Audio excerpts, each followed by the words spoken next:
Hello humans, it's just Martine and welcome to the first day of fall.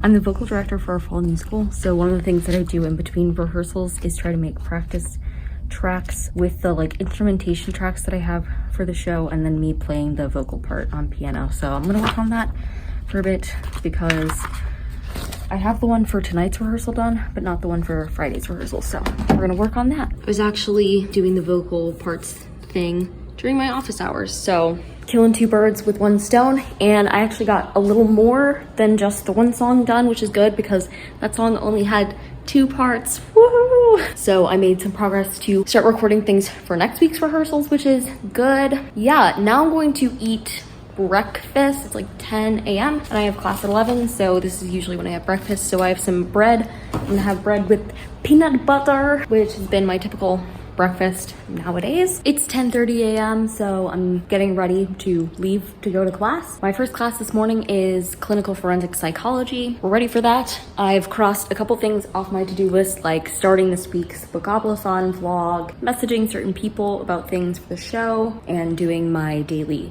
Notion page, my daily reflection in there. And now on my way to class, I'm going to choose some great music to listen to, enjoy the outdoors, or try to enjoy the outdoors. It's still hot as anything down here because I live in central to south Florida, and yeah, I feel like October is our hottest month of the year, if only because mentally you're like, oh, it's October, it should be cold out, and then it's not. September is equally blah on the bad days because you're like, oh, it's September, why does it feel like this? It's okay, we're gonna walk to class, enjoy the sunshine because it's supposed to rain later, so enjoy the sunshine while it's here. I'll catch up with you later.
It's 4:11 p.m. and I just got out of my social psych class 45 minutes early because I finished my test.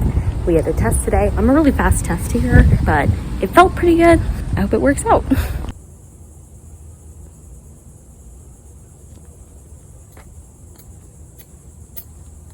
It's almost 5:30 and I can't tell if it's my sunglasses or the actual light that looks weird. I don't know. Either way, I'm just sitting here waiting for my sister so we can go to dinner. I spent the time in between getting out of my test and now watching YouTube and just decompressing from the day. Especially on days when I have big things like tests, I try not to give myself too much other brain work to do. That's why I read this afternoon before class after doing a little homework, then had my test and then relaxed some more.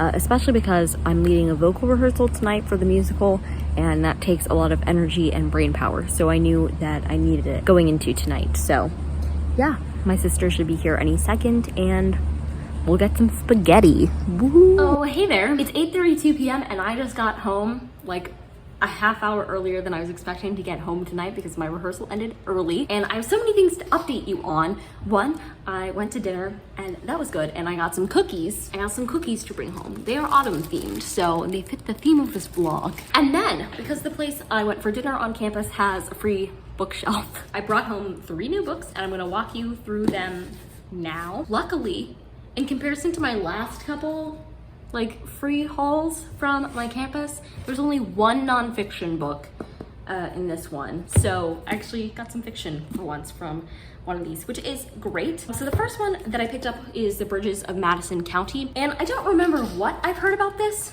but I have heard something about it. So I don't know anything about this. Do I ever know anything about most of the books I read? No, but I was excited to find this. I thought it was a cool find and I'm excited about it.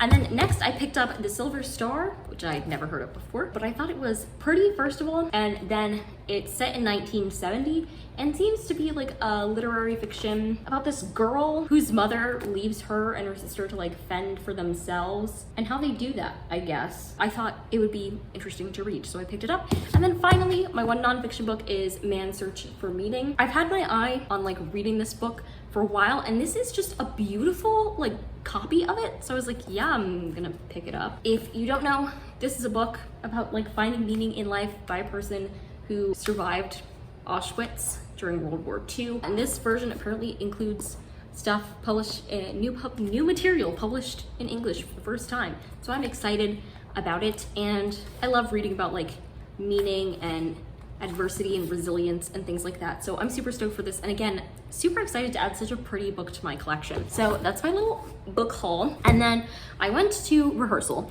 and it was a vocal rehearsal for the musical, and I'm the vocal director for the musical. So I was like teaching and directing and stuff. And the other day I had the most inane breakthrough because I was sitting there practicing the music. It came to me exactly why the rehearsals I'd been running before hadn't worked. And part of me is mad at myself that I didn't realize that sooner, but also part of me realizes that like I had to have the breakthrough, right, to realize what was going on. So I had a distinct plan that was different from the ways that I'd run my vocal rehearsals before going into this rehearsal. Because, so for context, I've taught in like a cappella group type settings, like really low stakes, all the thing, and teaching all the music for a musical is like a much bigger task. And so it turns out I definitely have to approach the 2 of them differently. So I went in tonight with a plan, and I was curious to see if it would work. And this is the first group vocal rehearsal I've left feeling like good. I felt like we got a lot done. We got out 40 minutes early because they smashed it. And yeah, so I'm pleased with that, and I'm pleased having some time to relax because tomorrow night I definitely don't. I'm going to change into my pajamas and have a snack and just chill out for a bit. Here's a concept that I'm working on: taking care of myself before I need it. What does that mean? I took a shower, as you can tell, and I was thinking about this in the shower. And I saw this little post on Facebook the other day from a friend that was comparing when you should take a break versus when you do take a break. And it was basically like a gas meter on a car. When you should take a break, it was like, instead of being in the middle, it was like a little lower on energy available, right? In comparison, when you do take a break, it was like here. It was like empty. When my therapist talks to me about taking care of myself, I always think I definitely do take care of myself. I don't know why I still don't feel good. And now I have a hypothesis. 1, I'm not always going to feel great, but why do I feel like chronically terrible, right? Mentally speaking. And that's because although I take care of myself, usually when I'm taking care of myself, it's when I need it. I should be nourishing my mind, body, soul without it being an intervention, right? I should be taking care of myself so well, it rarely gets to a time where it's like, I need to take a break right now, or like, I'm too tired to do this, or I don't have the energy to do that. That'll happen naturally, but I should be preventing most of those things. Like, that's how well I should be taking care of myself. And that's definitely not how well I'm taking care of myself. And the issue is, I think that's not the way that most people take care of themselves, right? Sometimes taking breaks can be a form of self-sabotage, right? Where like, instead of doing something that's not that hard, you put it off and you feel guilt. Guilt is one of the main emotions I feel. But in the sense of this example, you like don't do it, you procrastinate knowing that it will make your life later worse, in comparison to like putting off work for a little while, knowing that you still have plenty of time to get it done and you'll be fine. So there are instances in which you do need to like muscle up and do some things. But for the most part, you need to be doing things and resting in more equal measure than I think society prepares us to nowadays. So that's a concept I'm working on, nourishing myself before I need it, before it's an intervention, before it's in order to just keep going. It's a continuous cycle. Tonight, I feel like I'm nourishing myself before I need it, and it feels good. So I remind you, nourish yourself before a breaking point. Nourish yourself before the idea of taking a break is the only idea you can think about. Nourish yourself constantly in little ways. That's my message for tonight. Speaking of that, one of the ways I'm going to nourish myself, now that I've shared this lovely time talking with you, is I'm going to turn off my camera and spend some time alone, not talking to anybody, and enjoying the quiet. So this will be the end of this video. If you'd like to, go ahead and give it a big thumbs up and comment down below what's your favorite season, and are you excited for the start of fall as well? And subscribe for more reading, writing, and college lifestyle content. And until next time, bye humans, bye!